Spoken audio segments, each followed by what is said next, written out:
Welcome back to our series, Project Nigeria. Before the break, Barrister Luka was talking about the judiciary as part of the problems militating against attaining a functional Nigeria. Mr. Luka, what is your take about the judiciary in Nigeria being a problem? Thank you very much, Dr. Kachku. The judiciary in any society is pivotal to having a just society. The judiciary, it, again, there are laws in Nigeria. There are laws in Nigeria, but the enforcement of those laws is what is holding us back. There's lack of enforcement. I previously spoke about the law enforcement itself, but the law enforcement itself cannot survive without a competent judiciary, because the law enforcement, they do the investigations and all of that, and they have to take that to the judiciary to get a final resolution to whatever issues they have investigated. The rot in the Nigerian judiciary is apparent to everybody, and there need to be, we need to come up with a solution to what is going on in the system. It is disheartening to go into most courtrooms in Nigeria. Courtrooms are supposed to be a place where, when you go in, the aura in the courtroom will breed respect for the system and will breed respect for the judiciary. I mean, when you go into a courtroom and the windows, the glasses are broken, the chairs are all falling apart. I'm not talking about the Supreme Court now. We see the Nigerian Supreme Court on the TV and all that. Nigerian Supreme Court, I imagine, will handle very, very low percentage of cases. So the real people who do the day-to-day grind in the judiciary is the magistrate courts, the high courts, and those lower level courts. The infrastructure in the judiciary is nothing to write home about. And it is very disheartening that a judge will have to be taking notes during trial to be able to decide a case.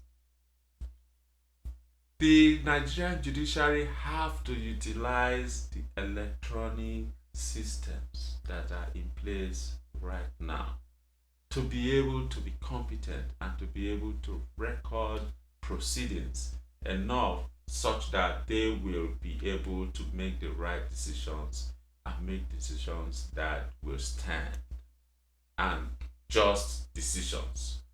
So the use of electronics has to be improved. The infrastructures in the judiciary has to be improved.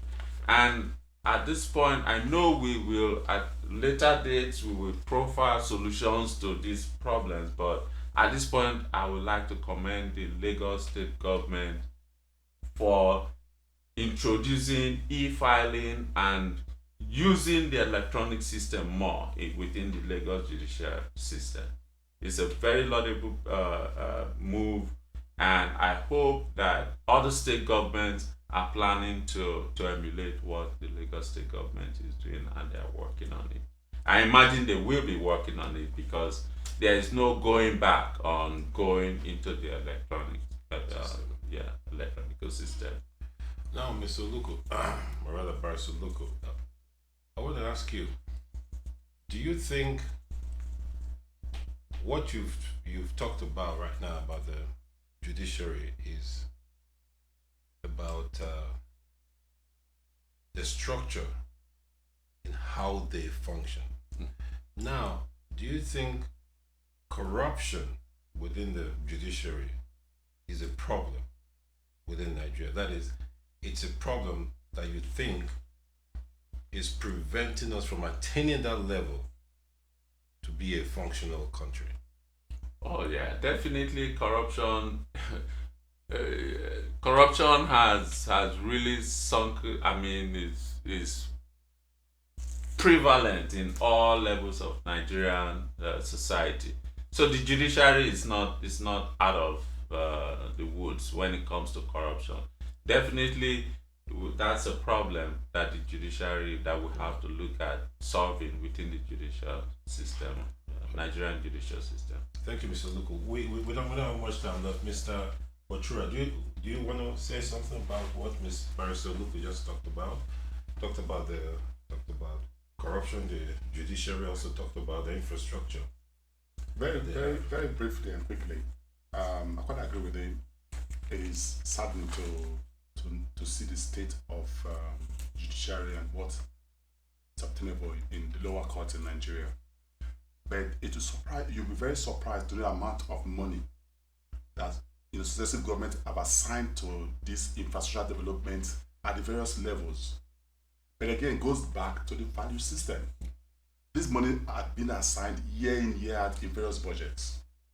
But to actually get to the root, again, it is unbelievable that even the judiciary, at the level of expectation, the level of their exposure and power they have within the system of government, cannot even hold the government accountable for implementation of money released in budgets over the years. So it is a sad reality, but it is not an absence of money being invested in the infrastructure. It's more of the fact that these do not trickle to the various strata within the judicial system. It's not only applicable to the judiciary, even in the educational sector, in the health sectors, it's same story. Thank you, Mr. Ochura. And thank you, Barrister Oluku. At this time, we want to end this segment of Project Nigeria. Our next segment will be analyzing and preferring solutions to the problems militating against attainment of a functional Nigeria. We want to urge you and we want to believe that you're going to give us ideas. And again, we want you to subscribe to our YouTube channel and follow us on Twitter, Facebook, and Instagram. And we really will appreciate your input in this segment of Project Nigeria. Thank you very much and have a good day.